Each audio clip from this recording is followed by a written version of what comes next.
ಅದಕ್ಕೆ ಇವತ್ತು ಒಂದು ರೀಲ್ಸ್ ಮಾಡೋಣ ಅಂತ ಹೇಳಿ ನಾನು ಹಂಗೆ ಆಫೀಸಿಂದ ಬಂದೆ ಇದೇ ಸೀರೆಯಲ್ಲಿ. ಇವಾಗ ನಮ್ಮ ವಸಂತಮ್ಮಂಗೂ ಮೇಕಪ್ ಮಾಡಿ ಸೀರೆ ಉಡಿಸಿ ಒಂದು ರೀಲ್ಸ್ ಮಾಡೋಣ ಅಂತ. ತುಂಬಾ ಚೆನ್ನಾಗಿ ಮುದ್ದಾಗಿ ಕಾಣಿಸ್ತಾರೆ ನಮ್ಮಮ್ಮ. ಬನ್ನಿ ನಮ್ಮ ವಸಂತಮ್ಮಂಗೆ ಕೇಳೋಣ ಇವತ್ತು ನನ್ನ ಹತ್ರ ಮೇಕಪ್ ಮಾಡಿಸ್ಕೊಂತಾರ ಇಲ್ವಾ ಅಂತ. ಮೇಕಪ್ ಮಾಡಿದ್ದೆ ಅಷ್ಟು ಗೊತ್ತೇ ಇಲ್ಲ, ಬುದ್ಧಿನೇ ಇಲ್ಲ. ನಂದು ಫೋಟೋನೇ ತೆಗ್ದಿಲ್ಲ.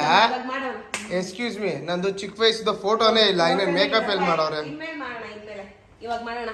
ಓಕೆ ಫ್ರೆಂಡ್ಸ್, ಇವಾಗ ನಮ್ಮ ವಸಂತಮ್ಮಂದು ಫೇಸ್ನ ನಾವು ಒರೆಸ್ಕೋಬೇಕು ಫಸ್ಟ್ ನೀಟಾಗಿ. ಅಯ್ಯಯ್ಯೋ, ಕುಂಕುಮ ಎಲ್ಲ ಎಳಿಸ್ಬಿಟ್ಲು. ನಮ್ಮ ವಸಂತಮ್ಮನ ಮುಖದಲ್ಲಿ ನೋಡಿ ಬಂಗ್ ಹೆಂಗಿದೆ. ಯಾರೊಬ್ರು ಕಮೆಂಟ್ ಹಾಕಿದ್ರು, ಮಮ್ಮಿ ಪಿಗ್ಮೆಂಟೇಷನ್ ಅದೇ ನಿಂದು ಬಂಗೆಲ್ಲ ಹೋಗ್ತಿದ್ಯಲ್ಲ, ಯಾವ ಕ್ರೀಮ್ ಹಾಕೋತೀರಾ ಅಂತ ಅಂದ್ಬಿಟ್ಟು. ಹಚ್ಚಿತೆ ಅದೇ ಕ್ರೀಮ್ ಅದು ಹಚ್ಚೋದು. ಆ ಕ್ರೀಮ್ನ ನಿಮಗೆ ನಾನು ಅಲ್ಲಿ ಡಿಸ್ಪ್ಲೇ ಎಲ್ಲ ಹಾಕ್ತೀನಿ.